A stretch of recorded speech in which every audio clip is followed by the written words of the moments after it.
Welcome everyone, and thank you for joining us today for our first webinar in the series, Why We Should Care. Today, we are talking about the reality of octopus farming. My name is Kathy Lee, and I am the Programs Director at Animal Place. Animal Place is one of the largest and oldest sanctuaries for farmed animals in the United States. We are located on 600 beautiful acres in Northern California, between Sacramento and Lake Tahoe. We are home to anywhere between 300 to 400 farmed animals, around 320 currently. Although we specialize in rescuing and saving land animals at our sanctuary, a big part of our work is education and advocacy for all farmed animals, including aquatic animals. And that brings us to our topic today, octopuses. For our webinar, we will start by playing a pre-recorded presentation by Dr. Jennifer Jaquette from our Farmed Animal Conference E-Summit this last September. Dr. Jaquette is an associate professor at NYU. After we hear her presentation, we will be joined live by Dr. Jaquette and by Julia Malarby. Julia is the Global Policy Lead at the Aquatic Life Institute. My colleague, Chelsea Pinkham, the Advocacy and Communications Coordinator at Animal Place, will be moderating a Q&A with them to get updates on the octopus farming situation and what we can do and should do now to help save the octopuses. Please use the Q&A function to submit any questions that come to mind as you watch the presentation, and we will try to get to as many of your questions as we can during that Q&A portion. You can find the Q&A function in the center bottom of your screen. This webinar will last for 1 hour, and we are recording it and we'll send it out after to everyone who was registered, most likely tomorrow. All right, I will now pass it over to Jennifer.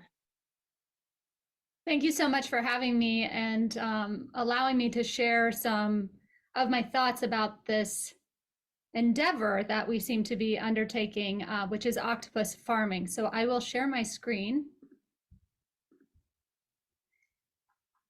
And here we begin by taking a look at what octopus farming could look like under a kind of mass farming, mass production lens. So this is not an actual octopus farm, but I commissioned some artists to design what they thought an octopus farm might look like. And this could be our future very quickly, actually, sooner than I had imagined. So let's back up a bit in terms of what we know about octopuses and how we know what we know. So we know a lot of what we know from interactions by journalists, some activists, animal lovers, and scientists, primarily in a captive setting. So here's Sy Montgomery, if you've read her book, and she's very much convinced, I think, of the sentience of octopuses. She, though, has interacted entirely with octopuses in captivity, in aquaria. And we also know a lot from this realm because octopuses escape and they make headlines, and sometimes they even make children's books. So here, Sy Montgomery's co-authored a children's book on Inky, who escaped from a New Zealand aquarium. And even some of the best researchers into the lives of octopuses, again, study them primarily in captive environments. So Jennifer Mather, who is a very well-known octopus biologist, psychologist, works again primarily on octopuses in a captive environment. She has also gone done some wild studies as well. But here she's talking about how Inky's escape is typical octopus behavior. And it's typical because we have liked to put octopuses in containment for human use, specifically for aquaria. And we've learned a lot about octopuses through those aquaria. We've seen lots of videos on YouTube about octopus behavior in this captive setting. But the most watched video on YouTube about octopuses is actually this ASMR clip of this person eating octopus in a very sort of ASMR way with, sort of lots of sort of, one might say, pleasant sounds. Or compelling sounds. So over 2 million people have watched this video uploaded in 2020. But of course, the biggest sensation for Octopus vulgaris, the species that is typically captivates our attention, is the film My Octopus Teacher. Many of you will have seen this film. You will know that it won the Academy Award for documentary feature, and it features Craig Foster in South Africa, interacting with an octopus, getting to know a specific individual in the wild. And this aspect of the film is really important because we get to see this octopus live her life. She's smart. She outwits a shark. She plays in the shallows. She sleeps. She of course eventually dies. And this relationship with the individual is completely revolutionary because, again, she is in the wild in this documentary. And here's her home. And that sets the scene, I think, for a different kind of relationship and a different kind of consideration of octopuses. But in the film, there is an issue that I have with it, which is that Craig Foster's talking about going into the scientific literature about Octopus vulgaris and trying to learn about its behaviors and cognition. And he does not mention that if you actually go into the scientific literature, one of the top search results for Octopus vulgaris is about aquaculture potential. In fact, the scientific literature about octopus is dominated by scientific research on how we can use them in farming settings. So this paper came out in 2004. There are lots of others as early as the 70s talking about octopus farming.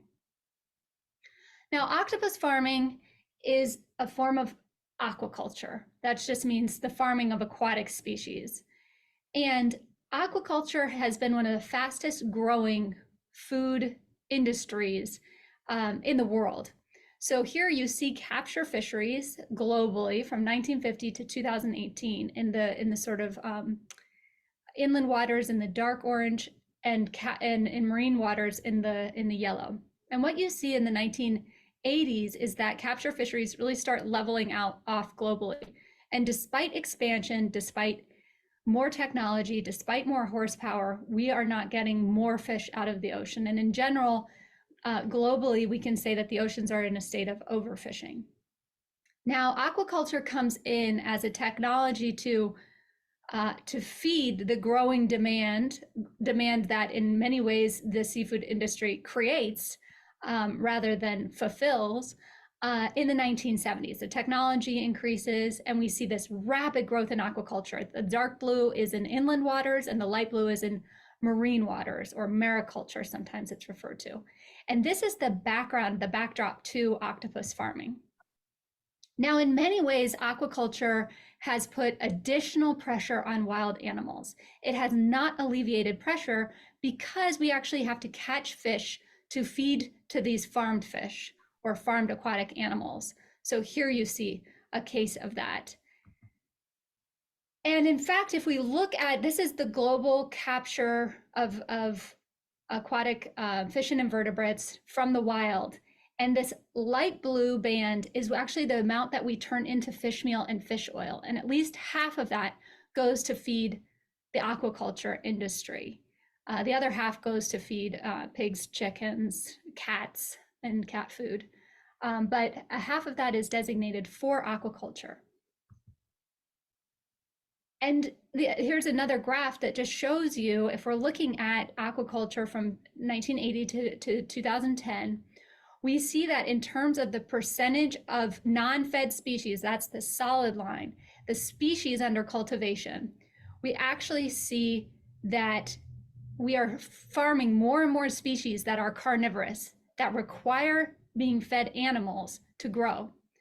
And on the other side of this graph, this solid banded part, you see an increase again in the production in terms of biomass, not just the number of species, but also the amount of biomass that is fed, i.e., has to eat fish, as opposed to non-fed species, things like bivalves, which are clams, mussels, oysters, or carps. These represent a small fraction of aquaculture relative to things like farmed salmon, farmed shrimp, and soon potentially farmed octopuses. Now, one thing that you should be aware of just in general in the aquaculture conversation is that the industry, this is a graphic of theirs, likes to say that fish or aquatic carnivores are more efficient than chickens, pigs, or sheep. And they like to do this by showing you, like, look, we give them 1.5 pounds or kilograms of feed, and that creates 1 kilogram of flesh. The others require more feed to get 1 kilogram of flesh.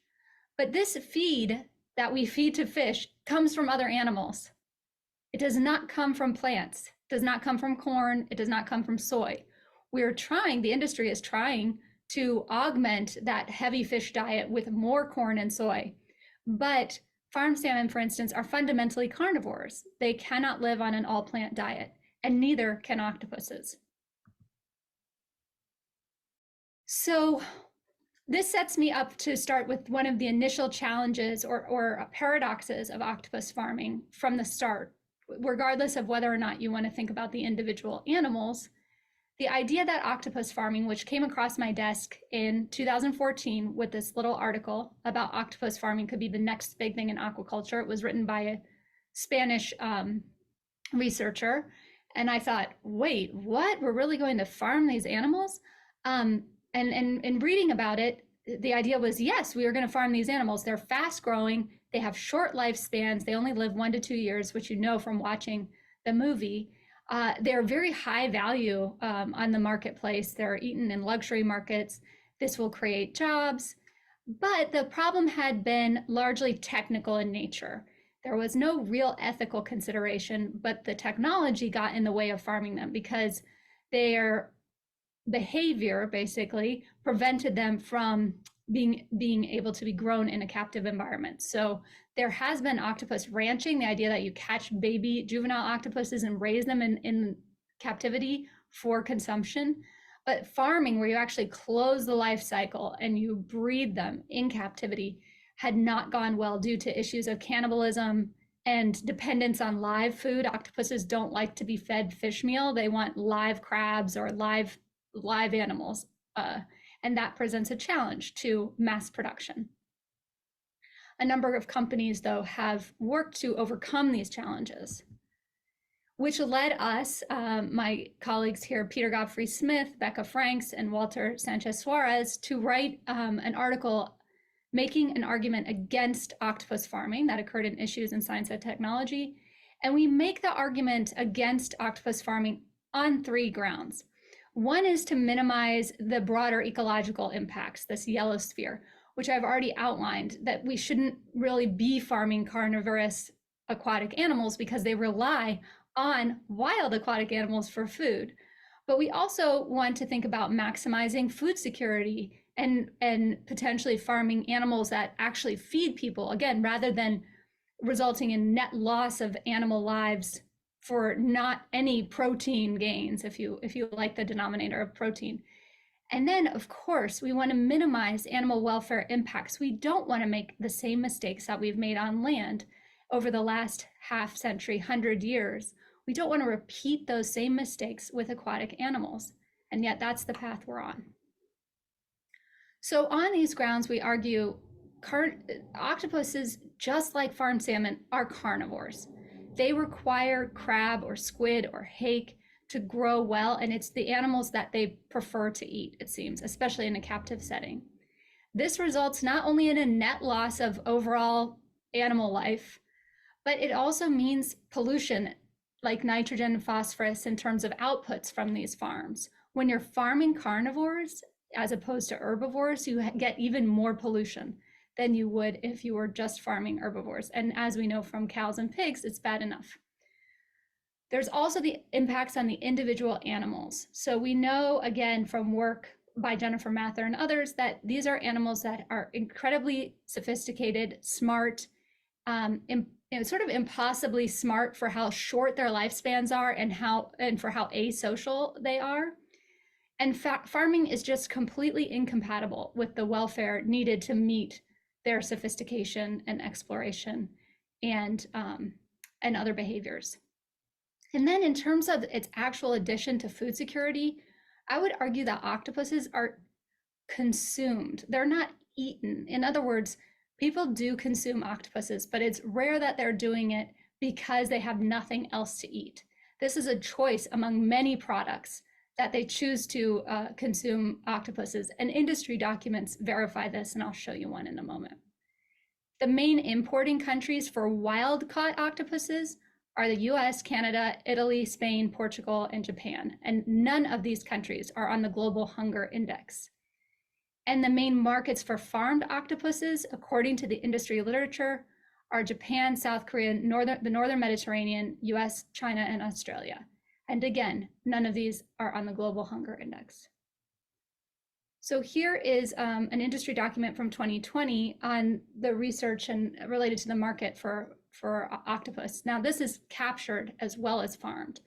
But the main drivers of the market's growth for octopus are increasing exotic meat demand, rising disposable income, and the world's taste preferences are shifting toward octopus. And that's because many people see them as healthy and a source of good nutrition.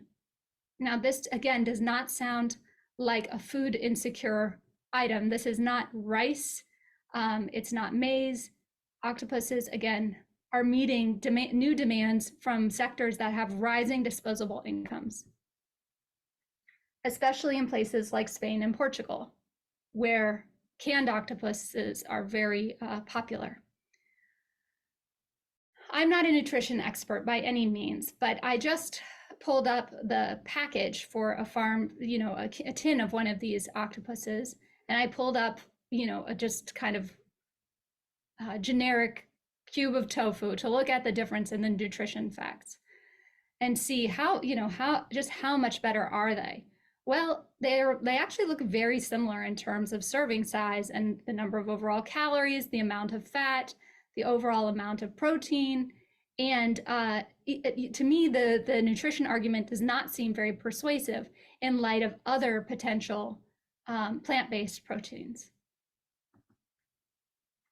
So after that article came out, we followed it up with an open letter in the journal called Animal Sentience, where we reiterated many of our arguments, but also asked academics and scholarly researchers if they would sign on to this letter opposing octopus farming. So not opposing the consumption of octopuses, because some of these people who signed were not fundamentally opposed to eating octopuses, but they are opposed to opening up a new industry to farm them and raise them in captivity.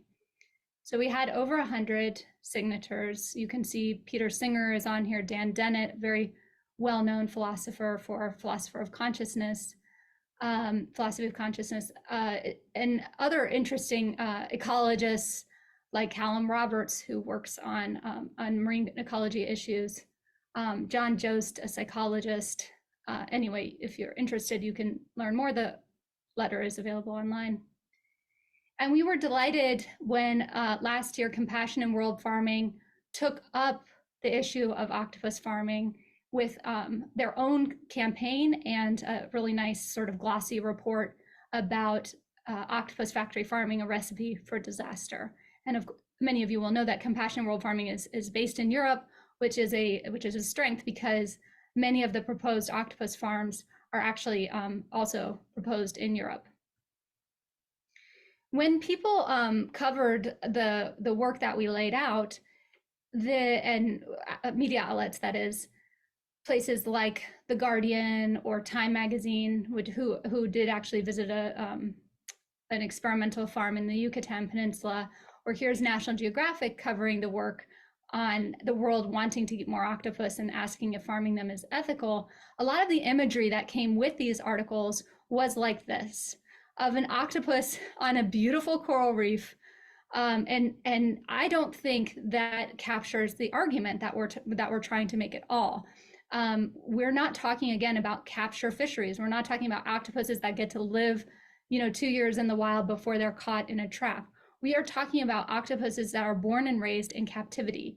And that is why I commissioned some artist colleagues of mine to create a kind of, they use dystopian algorithms to make most of their work. And that seemed correct in terms of the kind of framing that we want, visual framing that we want when we're thinking about farming octopuses. And this was the image that they came up with, which is really what we're talking about when we're talking about this ethical argument, not this beautiful octopus in a pristine coral reef. And my colleague Becca Franks, who thinks much more about the lives of individual animals than I do, I think more about, again, sort of markets and systems and broader ecological effects. We team up and give a kind of dog and pony, some kind of octopus and cuttlefish presentation about my octopus teacher, sort of what it got right and what it possibly missed. And you can see we got these custom shirts made, which I'm wearing today in blue, advocating again against not farming octopuses, that my octopus teacher really had a missed opportunity to tell the public again about the sort of fate that many octopuses face moving forward. And in the midst of all of this, in 2021, Nueva Pescanova, which is a Spanish-based firm, announced the world's largest octopus farm, heavily subsidized by government money, that will produce supposedly 3,000 tons of octopus per year. And earlier this year, another article was written about Pescanova. There's a lot of objection, including by civil society groups. But this reporter went back to Nueva Pescanova to talk to them about their plans. And now the line, which it changes regularly. At first it was really job-based, but now the firm is saying that the world's first commercial octopus farm may have caused an uproar in some quarters of the mainstream media, but aquaculture of the animals could be the best hope for sustaining wild stocks. So what they mean here is farming octopuses could save wild octopuses or help ensure that they're properly managed. So that relies on this idea, this theory of displacement or substitution effect, that the creation of an alternative will substitute for something else. So this has been tested, for instance, with renewables and fossil fuels, renewable energy and fossil fuels, and found to not be an accurate theory. That in fact, if we do not curtail our use of fossil fuels, or if we just let the free market do its thing, renewable energies will just be an additional energy source, and they won't fundamentally displace fossil fuels. In addition, this work published last year in Nature Sustainability showed that even the rise of capture and farmed fish and aquatic invertebrates, and also the rise of chicken farming, which has skyrocketed in the last half century, have not displaced other meat sources like beef, that they have been additive. The world is getting wealthier, and with that wealth, they're eating more and more animals. And this work, published in Conservation Biology, used 9 different models to look at aquaculture or fish farming globally and comparing that to capture fisheries globally. So these large data sets aggregated. And it found overwhelmingly that the global production of farmed aquatic animals has not displaced the capture of wild aquatic animals. This has been in addition to, it's opening up new markets feeding new demand, but not fundamentally replacing or displacing the demand for capture animals. And yet you see this argument by industry all over the place. Here is a salmon farming website for the Global Salmon Initiative talking about how farmed fish is required to efficiently manage and maintain wild fish stocks and ocean's natural biodiversity. These are just industry talking points. There is no good empirical evidence for this. And in fact, with salmon farming, we have the best evidence for any species out there that the increase in farmed salmon actually led to a decrease in the price for salmon, and that capture fishing for salmon, catching salmon from the wild actually increased because they needed to offset, and just to make the same amount of money, they had to catch more salmon. They had to offset their losses that way. So this is empirically just untrue. We have some work in progress where we took data sets at the species level rather than lumping together all of aquaculture and lumping together all of capture fisheries. We look at the species group level, like at salmon, like at shrimp, for 30 species. I think in only 3 of the cases we have any evidence for substitution. Overwhelmingly, there is no evidence that this relieves pressure on the wild animals at all. So this same article, again from earlier this year, talking about how farmed octopuses are going to alleviate pressure on wild octopuses, ends by talking about how there is little doubt that Nueva Pesca Nova's plans will continue to raise objections. However, it's also apparent that as long as octopus remains on the menu, farming is likely to offer a better solution than ranching or capturing the cephalopods. And the company, of course, gets the last word because it is a company-friendly website, that our octopus aquaculture project is necessary to protect a species of great environmental and human value. So, of course, you will all be, I'm sure, outraged at this conclusion that an aquaculture project is in any form of protection. But also, I think challenging any of these assumptions is a good thing. So for instance, the idea that as long as octopus remains on the menu, well, as we know, when we start catching a new species, like for instance, Patagonian toothfish or what's called Chilean sea bass in Antarctica, we create markets for those fish. No one in New York wanted to eat Chilean sea bass in the 1960s, but once we started, the companies started catching these animals, they created markets for this fish in places like New York or London or Paris. And octopus will remain on the menu as long as there are industry incentives, subsidies from the European government, for instance, that reduce cost and allow them to market octopus to new audiences. So the most heartening part of this conclusion is that they do say that their plans will continue to raise objections.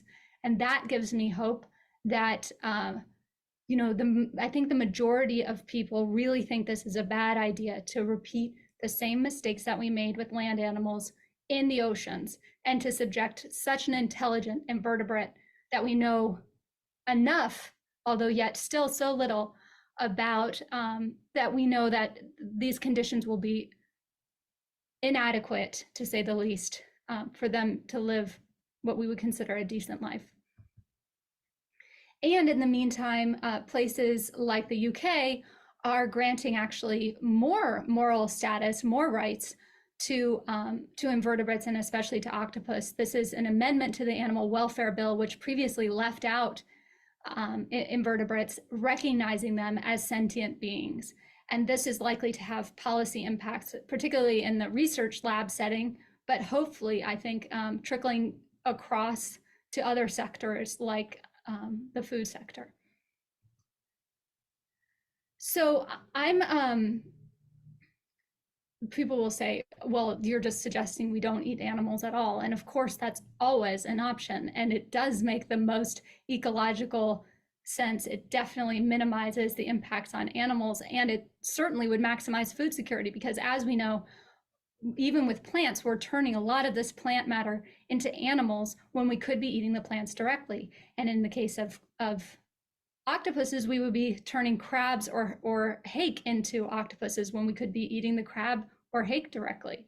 But actually, if you take this same view of aquatic animals and ask yourself, are there any animals that meet this criteria in the ocean? There actually are a handful of species that do meet this criteria, and namely in the form of bivalves. They minimize the animal welfare impacts, they maximize food security because we don't have to feed them, and they minimize ecological impacts in all sorts of ways. One, because we don't have to feed them, but they also have filter feeding qualities that actually can clean the water that they live in, and there are not zero impacts to animal welfare. But in terms of a decent life, these are animals that we believe, to the best of our knowledge, don't mind as much living a sessile life, staying in one place, and more or less I wouldn't say thrive, but can exist in a captive setting in a way that appears to be humane. And research may reveal that to not be true over time. But there is this species group right now that it's not. We're not saying no, you can't do anything at all, but to consider farming something else instead. So thank you very much for your attention. I very much hope that the world can galvanize around this issue of octopus farming and voice our moral objection to its existence. Right, again, there's been some technical challenges to octopus farming, but I think it's time to make large moral challenges to this industry as well.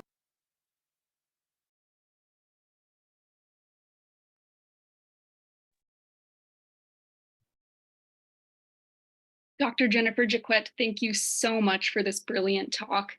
You clearly are an expert in this field, and it has really been fascinating and enlightening to hear from you.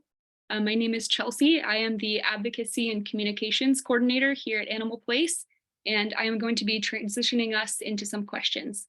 So today, Dr. Jennifer Jaquette is joined by us by Julia Malerby, who is Global Policy Lead at the Aquatic Life Institute. Julia is zooming in all the way from Italy today. So I want to thank you both so much for taking the time out of your day to be here to discuss this issue that is very important to all of us. So let's get straight into it. Jennifer, you discuss octopus farming and its inability to accommodate natural behaviors of octopuses. And as animal advocates, we see this same issue in land animals used in commercial agriculture. We see pigs deprived of creating mud wallows, animals deprived of social interactions, chickens and other birds deprived of dust bathing, behaviors that come natural to them. But I would venture to say the majority of us here are not familiar with octopus behavioral needs. So can you just touch on a few of those behavioral needs that would be unfulfilled in a farmed setting? Yeah, thank you. I kind of mentioned it during the talk too, but if you are curious about the life of an octopus in the wild, My Octopus Teacher, the movie, is a great place to start because you really see how rich their lives are in the intertidal zone, and how and again, this is the same species, Octopus vulgaris, that Pesca Nueva is talking about is in the film.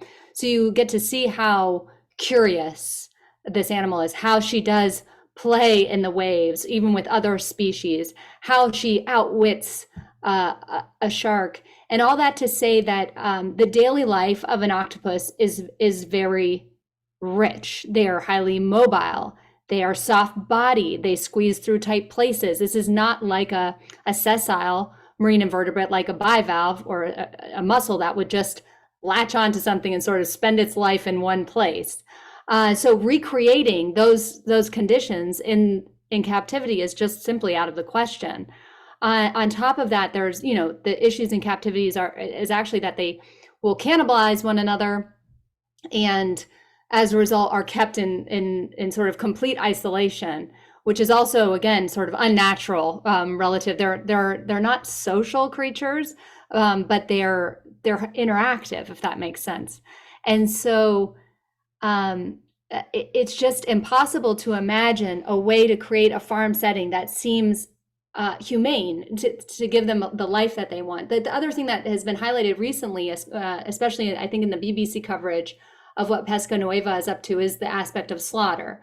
And that, you know, they're talking about using ice baths, something that would be incredibly, it seems, painful and cause a lot of suffering to octopuses as well.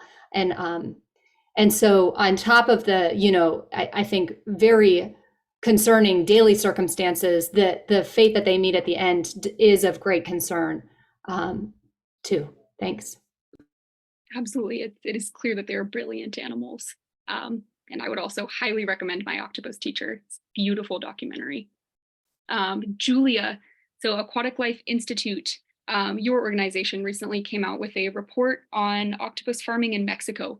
And can you touch a bit on the findings? What was the most unsettling and surprising about what you found? Yes, thank you so much. It's great to be here. I'm always ready to talk about why farming octopus is such a bad idea.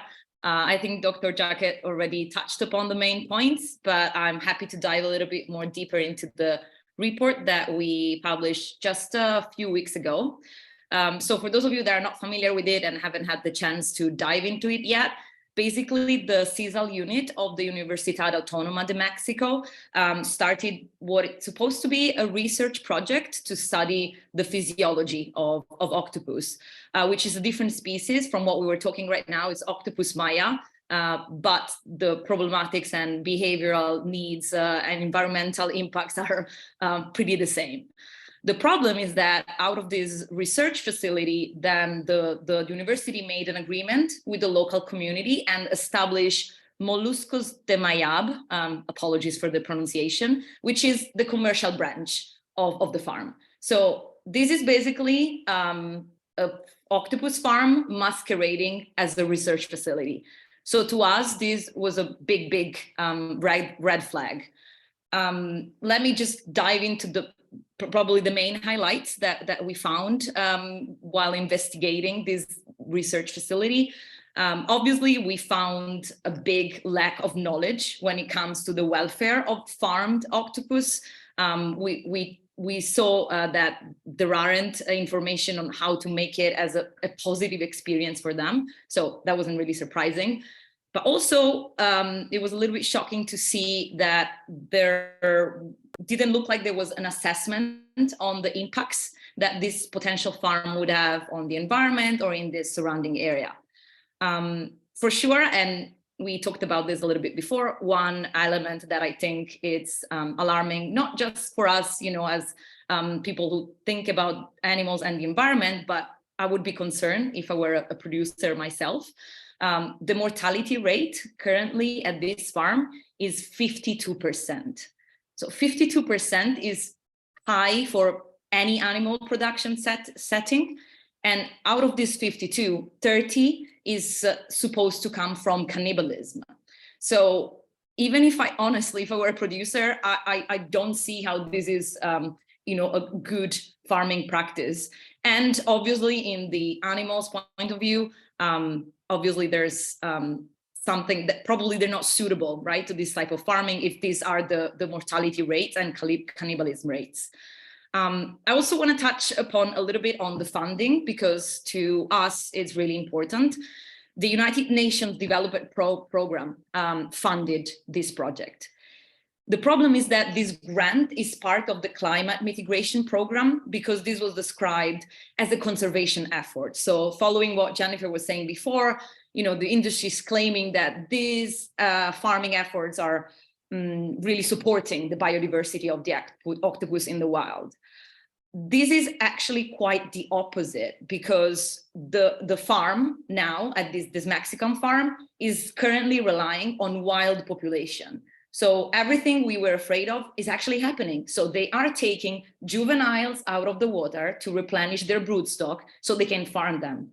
So I have seriously concern of how does this help the conservation of the octopus, right? I also said that there are several unknowns. I just want to highlight the main ones. So slaughtered method, we don't have information of the slaughtered method being used at the Mexican farm. but we said just now, the scientific evidence tells us that there is no humane method to slaughter octopus as of today. So I'm gonna guess that they will use ice slurry, as other farms are thinking of doing. And that's obviously not acceptable on a welfare point of view. There's also lack of clarity regarding, the disposal of waste, and it looks like no assessment has been carried out when it comes, to potential diseases, spread of pathogens, releasing effluents into the nearby and surrounding area.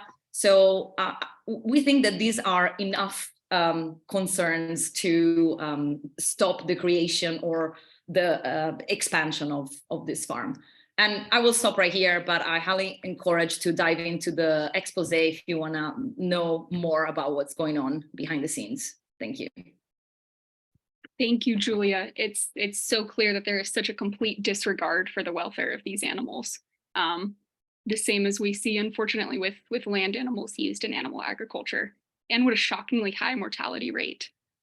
So speaking of the conservation issues, Jennifer, it is really fascinating and frightening to learn that this is being purported as, being positive to conservation, but is clearly so harmful, despite being marketed as an effort to actually save the octopus species or benefit octopuses in the wild.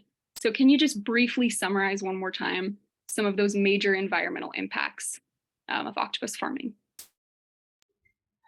Yeah, so the farming of carnivores generally, right, puts additional pressure on wild food systems, on wild oceans, because we have to catch fish to feed to those farmed animals.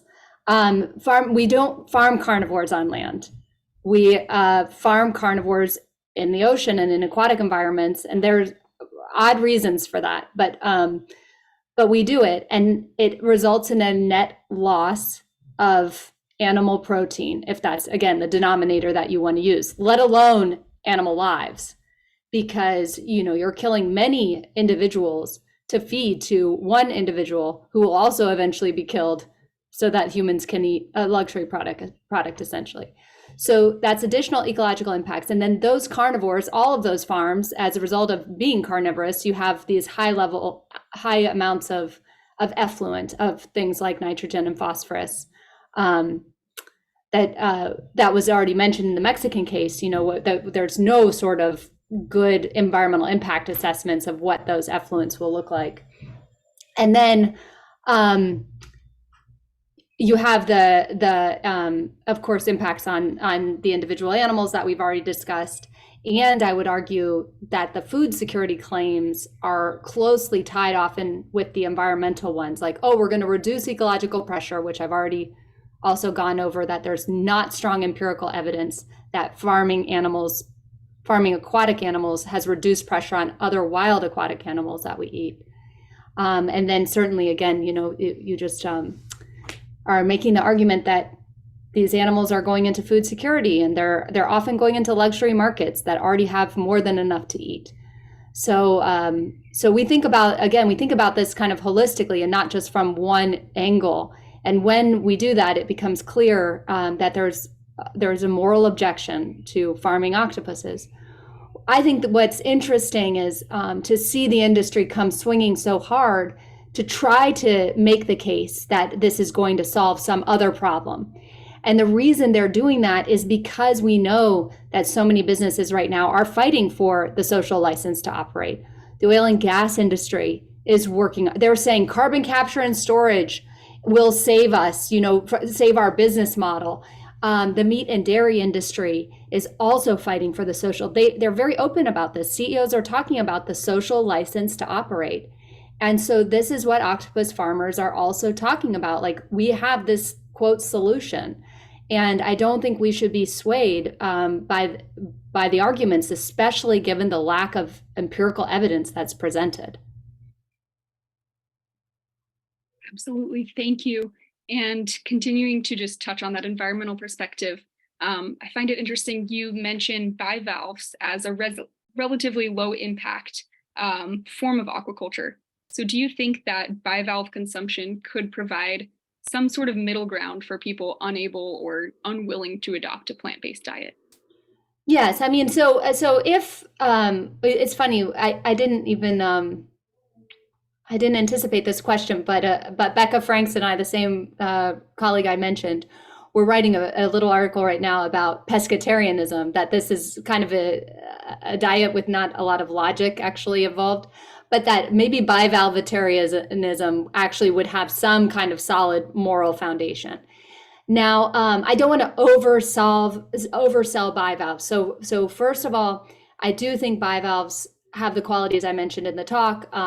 They minimize those welfare concerns, but they're not absent of welfare concerns. On top of that, bivalve farming does appropriate parts of the ocean for human farming and consumption that would otherwise be used for wild animals. I mean, or just left wild and be a wild space. So I don't think, it's zero ecological impacts either. And of course, even with bivalves, you could make the argument that these are going to very food secure markets. But if, as a consumer, you're asking, I want an animal to genuinely be a substitute for another animal, as in, I'm going to need an animal today, and it could either be a cow, a chicken, a pig, a salmon, an octopus, or a mussel. My money is on the mussel, every time. I mean, that is, if you want to choose an animal to eat, the bivalve really, I think, by comparison to other animal groups, does have comparably fewer impacts. Absolutely, and that's valuable information. Julia, so it is so clear we've talked about so many environmental issues in octopus farming. Do you think that there is any world outside of the animal welfare, animal rights arguments in which octopus farming could be sustainable? Could it be made sustainable? Thank you. This is a very interesting question.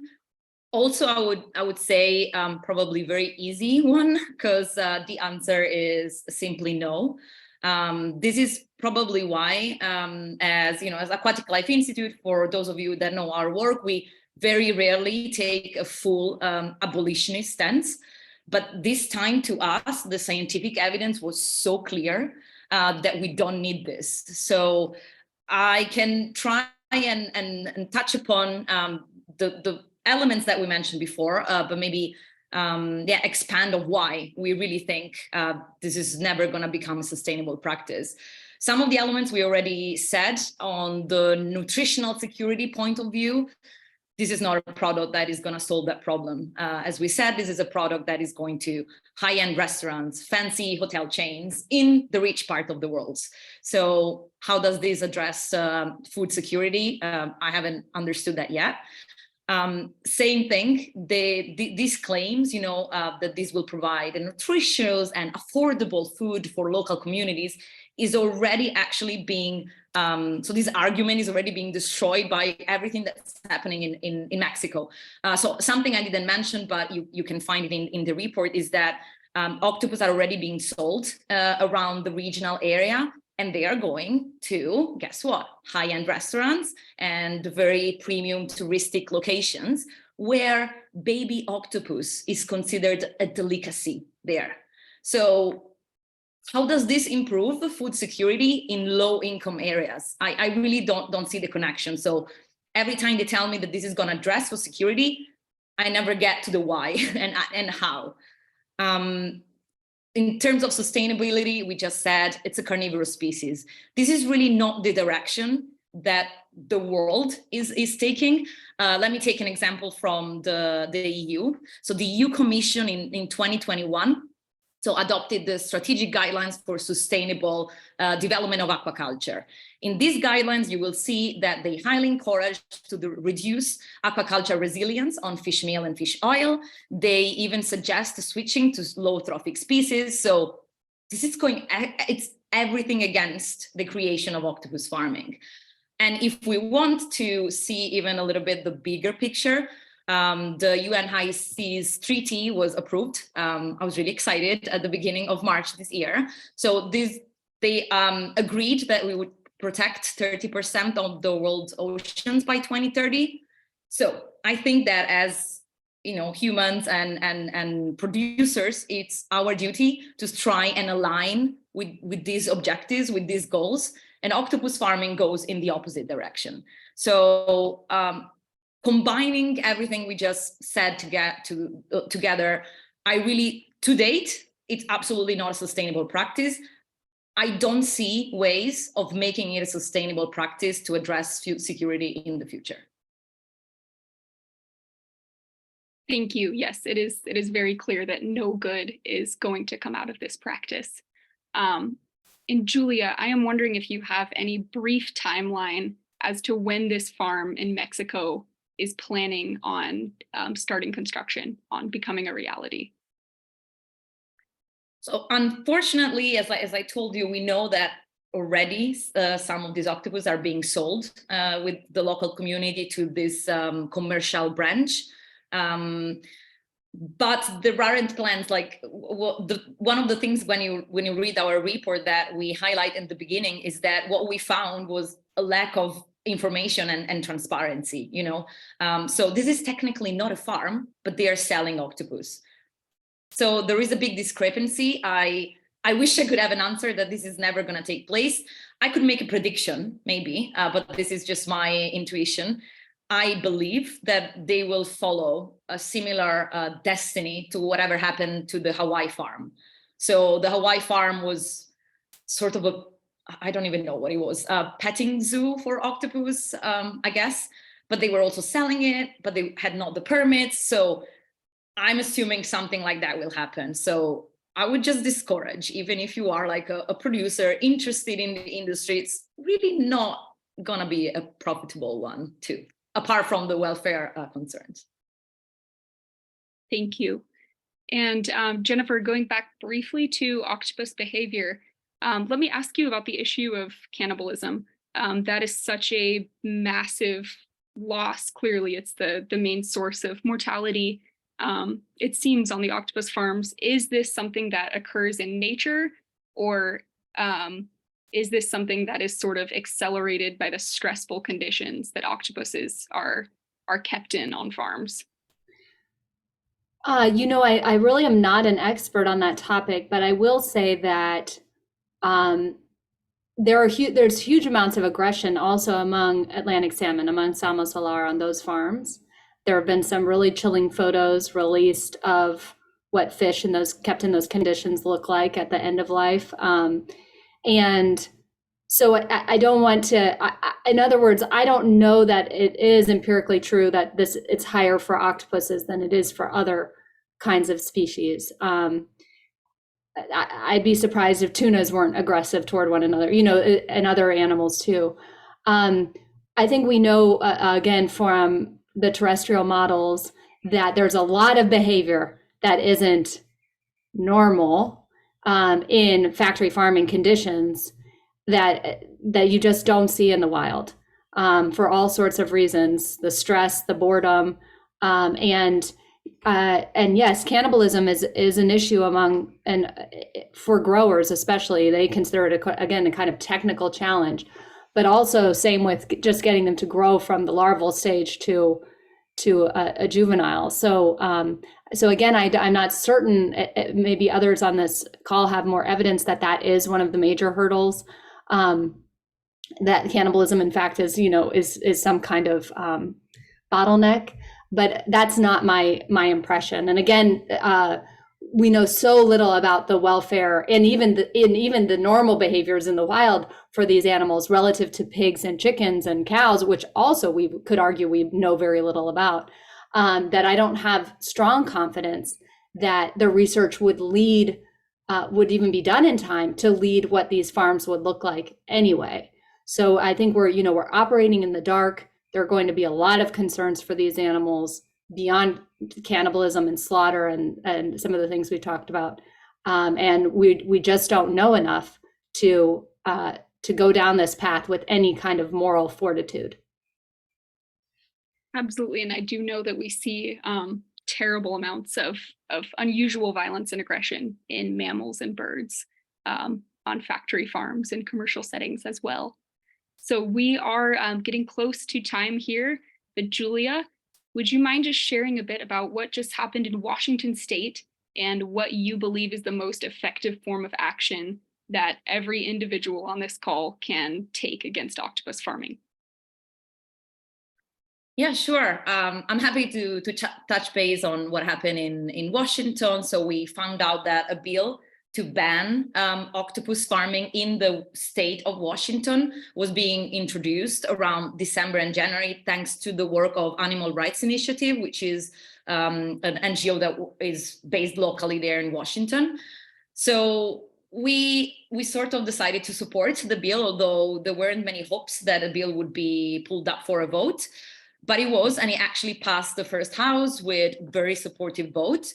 So I have a different, let's say, emotion when it comes to this bill, because on one hand, I'm really happy to see something moving in the right direction, you know, banning a practice that is not sustainable. On the other hand, I want to be, mindful. Washington State is highly unlikely that an octopus farm would ever take place there. So why did it not go through? So it got stopped, let's say stalled, pass me the term. So we will again sort of push for it in January 2024.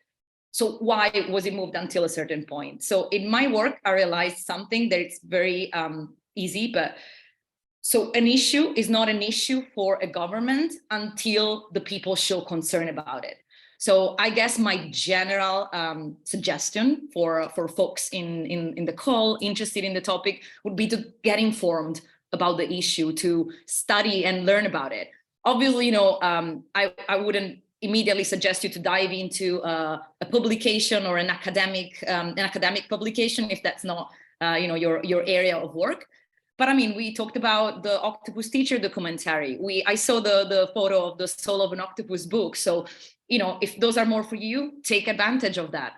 Join webinars like this one, and ask questions and get in touch with the people working on it. And then, there's all the social media component. But if you are a little bit more like me, so social media is not your strength, some actions that you could do could be to write to your legislators, especially if you are in the US. You can even say, look to your legislators, look what's happening in Washington State. Why don't you also present a legislation like that? I don't want cruel products in my area. So very broadly, immerse yourself in the issues.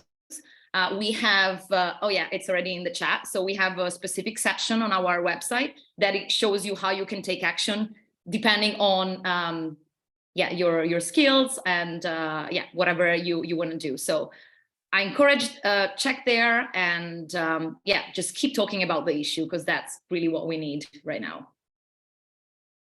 Yes, so this is not a helpless issue. There is absolutely something that each and every one of us can do to take action to stop octopus farming. So I want to give a massive thank you to Jennifer and Julia for taking their time today, zooming in, Julia all the way from Italy, and to each and every one of you for taking the time out of your day to come on here, ask questions, and learn.